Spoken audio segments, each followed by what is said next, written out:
Welcome to Let's Talk Transportation, a podcast series of the Broward Metropolitan Planning Organization, also known as the MPO. We talk about the ins and outs of transportation in Broward County and all of Southeast Florida, why it matters, how it works, and the challenges and opportunities related to achieving great transportation.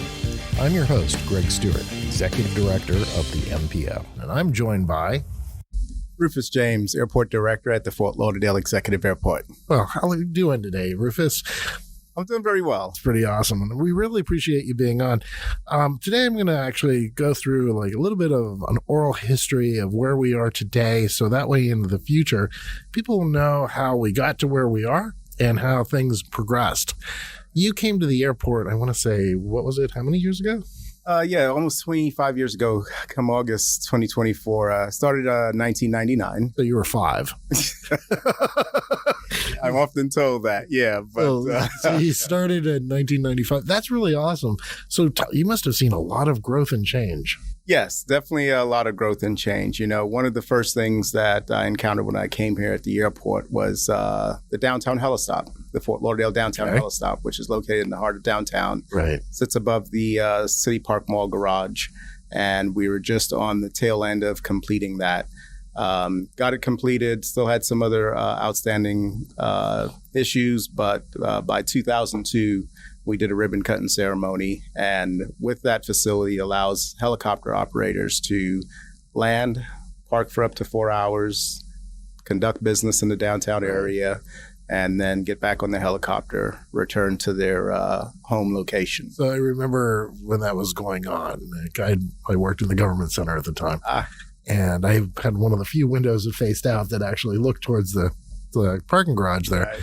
A lot of us joked that was the private helipad for our good friend Wayne Huizinga, who wanted to be able to go from Blockbuster, which was in the building there, back and forth to his house. So, but that wasn't true, right? No, it wasn't true. And actually, what it spawned from was the original helistop was located across from City Hall.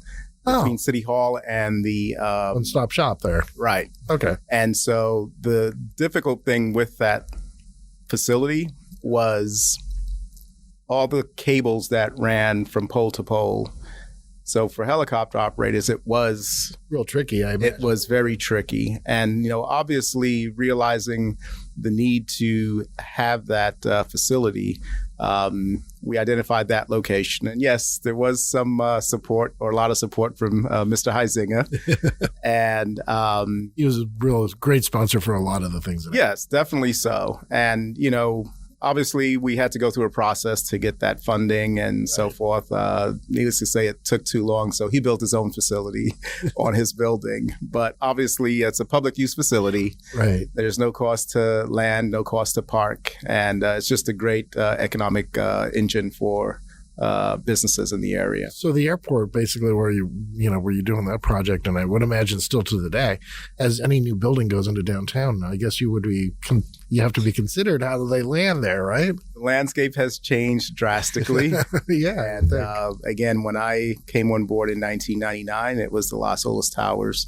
That was one of those buildings that came online, and it was a head scratcher for us, but you know, we made it work. Today, the corridor to the northwest of the helistop pad is protected, if you will, to ensure that operators arriving have a straight path into the northwest. So what does that do for, I guess that keeps buildings, the heights down? It restricts the height of those buildings. Well, that's great to know, actually. Yeah. So like where Flagler Village is? And yes. And if you notice, even those have a height restriction as well. Right. Yeah. But Alan Hooper's coming on, I think later today. Okay. And I think that we'll have that conversation with him because that's really a fascinating thing. Yeah. Because there's no real height restriction in downtown, is there? That you're aware of. And yes, even with some of the other locations where it's like a 500-foot, height restriction. Again, it has to do with the transitioning of aircraft to even FLL. The radar system, captures a lot of that traffic coming off of the ocean to enter the pad and to land at FLL. Okay. And so it's to again, limit that height to avoid any issues with traffic. And we're sitting in a building, just to share with everybody. I don't know if the building will be here one day, but we're at the end of the runway of FXE. Yes. And here this building is, about 8-9 stories tall. Right. And we're your clear zone. It's one of the most favorite things for me is sitting here and watching the planes take off or land right over the building. Yeah. Because I get to see it as the board members are facing us. And it's just one of those things. If I always tell them, if you see me ducking, there's a reason. There's a duck too. Yeah. But no, I guess, this building pre-existed before, you coming to the city. But is that also keep the building heights around FXE down because of the runways? Yes, that's definitely something that's taken into consideration. And that's with any airport, any facility that aircraft operate to and fro. In most instances, we have to protect what's considered navigable airspace, okay. Runway approach zones, departure zones, and so forth. So it's a process we go through with the FAA, and we get their concurrence whether something is not an issue. If it is an issue, it has to be mitigated. So some of the biggest clients, I guess, for FXE, it's a leasehold facility, you were telling me earlier. What type of clients do you have, and what's the business models for a lot of these folks? Yeah. So unlike FLL, we are a general aviation airport. Right. And so general aviation is everything from what I call your weekend warriors, the guys who keep their airplanes in a T hangar and come out on a weekend, coffee and donuts, right. Probably only fly once a month. It's just a cool place to hang out on a weekend. And it goes to the extreme of, obviously, your private aircraft owner, jet owner, and so forth. But typically with the businesses, we have what's called a fixed base operator. Okay. They provide fuel services. They provide vehicle services. I like to dub them the Wawas of airports, if you will. So that's a giant Wawa. That's pretty awesome. But we do have 4 of those fixed base operators on the airfield: Banyan Air Service, W Aviation, Atlantic Aviation, and Fort Lauderdale Executive Jet Center. We've had as many as 7 FBOs on the airfield over the years. And obviously what has happened over those years is a change to the minimum standards. So in the past, it was probably if you had less than 5 acres, someone would call themselves FBO. Okay. So we really had to lay the groundwork and establish standards to really and truly identify what a fixed base operator should be. And so today, we do have 4 fixed base operators, and Banyan actually has been on the airfield for more than 45 years.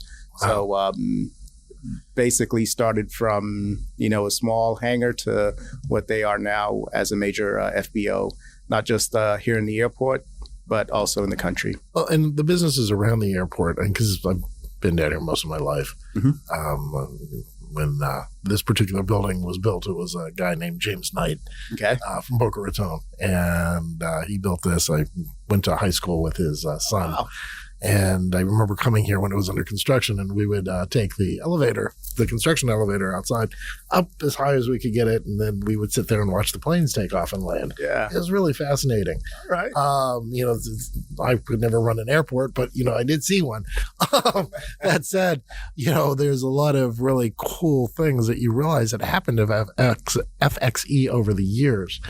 But, when it comes to, one of the things we hear a lot about is construction materials and things moving out of the airport and like going to the Bahamas or going to the Turks and Caicos. Is that like a very big production for you guys? It's not for the airport itself, but definitely the business operators. Like I said, the fixed base operators and so forth, they will service those aircraft.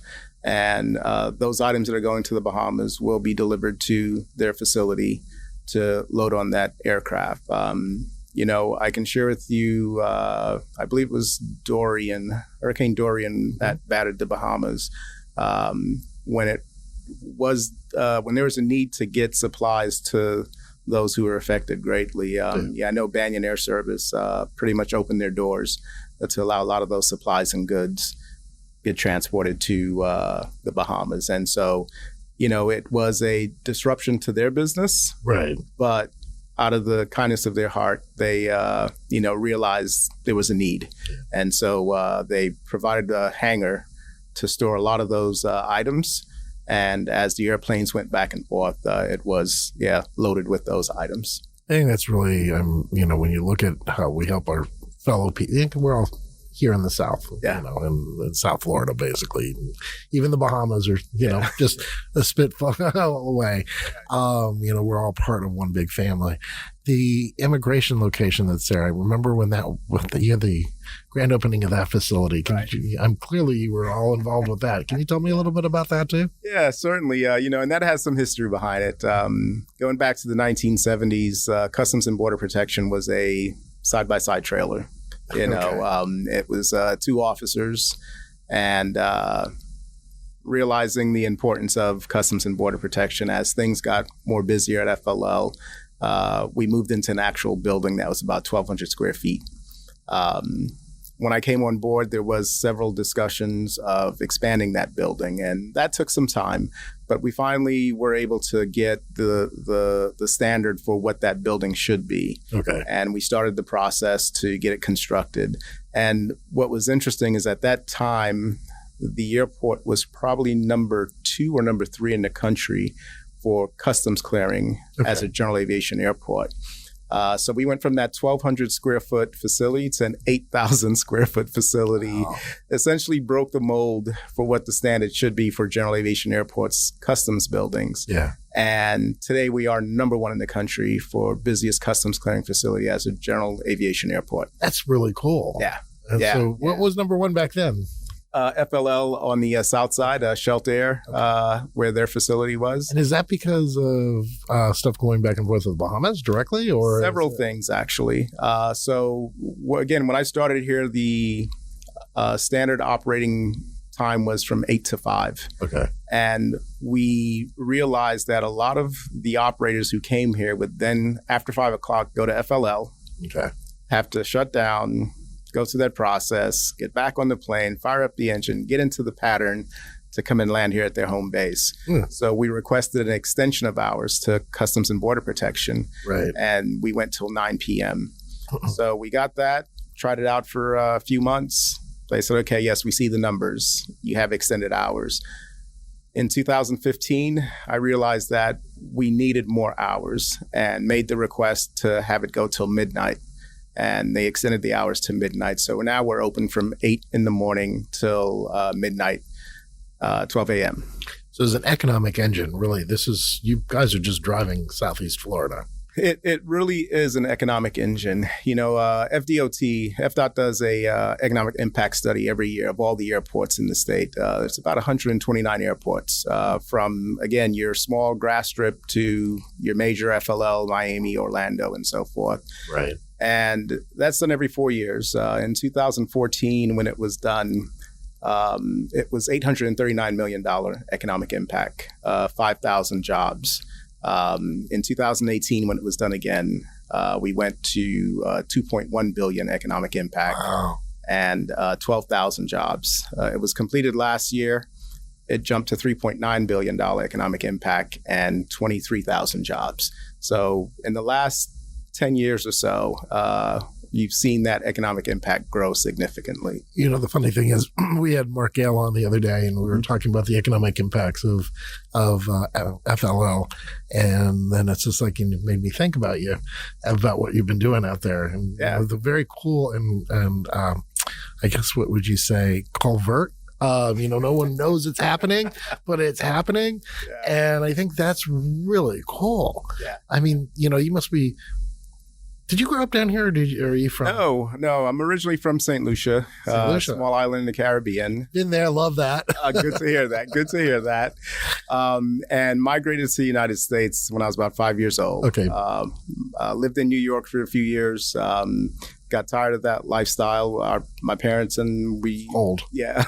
But we moved to Connecticut. But after college, I spent a few years in the Army, went back to Connecticut. Yeah. And after college, my wife and I, we made the decision, let's move to Florida. And so, as you mentioned, Mark, Gail, it's interesting. When we moved here in 1997, I worked at FLL for 2 years. Okay. And when I had the opportunity to come to Fort Lauderdale Executive Airport, it was, folks at the larger airports that worked with me said, why do you want to go to a small airport? Right. And what I can tell you that has been beneficial about that is I get to wear a different hat every day. There's nothing more satisfying than when you wake up in the morning, I'm not scratching my head, man, do I want to go to work today? It's, right. I want to go to work today because I got stuff to do. And there's always something different to do every day at the airport. And that has just been a great pleasure, being able to come here. And the last 25 years, just getting a lot done. So when you were in the Army, you went to Connecticut. What fascinated you about, working at an airport, working in aviation? So as most aviation guys, initially it's to become a pilot. Okay. Right. And so you didn't go to Embry-Riddle. No, I didn't go to Embry-Riddle. And I know I'll have to take a dig at some of my counterparts like Mark Gale. Yeah, exactly. But University of New Haven in Connecticut. Okay. And it was a small program. We had maybe about 30 students in the program. But did the flight thing, got my pilot's license. Awesome. And again, during the 90s, as most of us would know, you had some slowdown in the industry. It was, are you getting furloughed? What's the pay like? Are you going to be sleeping on your mom's couch? And so I made the decision that I have to get into something else because for what it would cost to get all my certificates and, not knowing if there's going to be a job, let me have a plan B. Yeah. And the plan B was going into airport management. And that's where you lasted.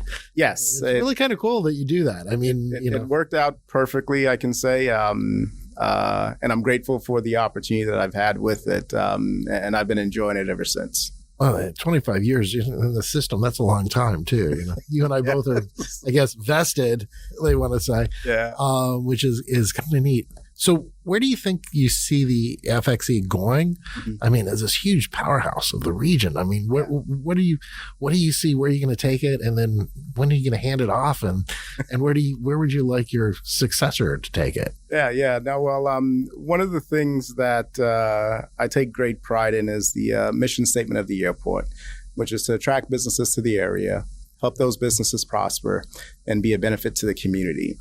And so the airport celebrated its 75th anniversary in 2022. And a lot of history there, very rich in history. And so realizing that, my time is short, I know I'm going to eventually have to hang up my hat. A few years ago, one of the things that stood out the most to me was, what are we giving back to the community, right? And so for myself growing up, wanting to be a pilot, I had access to airports. Right. I had access to airplanes. Prior to 9/11, you can walk out onto an airport like this and touch the airplane. A pilot would say, hey, kid, you want to go flying? You could be in the plane, yeah. You could be in the plane. But 9/11 put up more barriers, right? So I wanted to find a way to bring kids back into the realm of aviation, make them aware that it's something that's achievable. If you want to be a pilot, yes, you can do it. If you want to be an air traffic controller, there's just so many jobs, And so I figured one way to do that was to open our doors to the community. Okay. And so a few years ago, I met with Valerie Vitale of Trust Ridge Hospice. Yep. And we came up with an idea. I wanted to do a marathon for the uptown area, but my counterpart said to me, Rufus, rather than shooting for the stars, how about we just try to land on the moon? And so we came up with the 5K. Right. And so that allowed us to do two things: bring the community out to the airport to make them realize that we are part of the community. Right. But also to benefit the Trust Bridge organization. And so the funds that are raised from that 5K goes to that organization. And Today, we've raised over $400,000, approximately $400,000 for that organization by doing that 5K on the runway. That's awesome. So that's given back to the community. But also moving forward, it's trying to create a program for kids that, and not just kids, but going back to elementary school through high school and getting them prepared for jobs in aviation. Again, I think most kids don't realize that getting a job at an airport is accessible. So it's to make them aware of what's available along those lines. As it relates to the continued growth of the airport, for many years, there was a lawsuit hanging over the city of not being able to extend the runway, restricting certain types of aircraft from operating at the airport. We're able to get that lifted. Yeah. We did our master plan in 2019 and did a 1,000-foot extension, and it was needed. It really was needed because you see the business jets that come in and out of here every day. Yeah. Yes, they can operate on 6,000 feet, but they need that extra 1,000 so they don't have to stop somewhere else for fuel. They don't have to take a fuel penalty. And so the next thing we're working on is extending that runway. We're in the process right now at the FAA of doing an environmental assessment to see what that impact is. But as of now, the FAA has approved our justification for the extension, and I hope to have that done before I do leave the city. Yeah, you can't go. you got to get that finished. I agree. Yeah. Rufus, thanks for joining us today. And, really, honestly, your championship and your leadership in the community is phenomenal. Thank you. Trying to make a difference, which is really what it's all about, is, the legacy we leave. In the end is probably the most important thing we can all do. I appreciate your time being here. Thank you, Greg. Appreciate it. Thank you.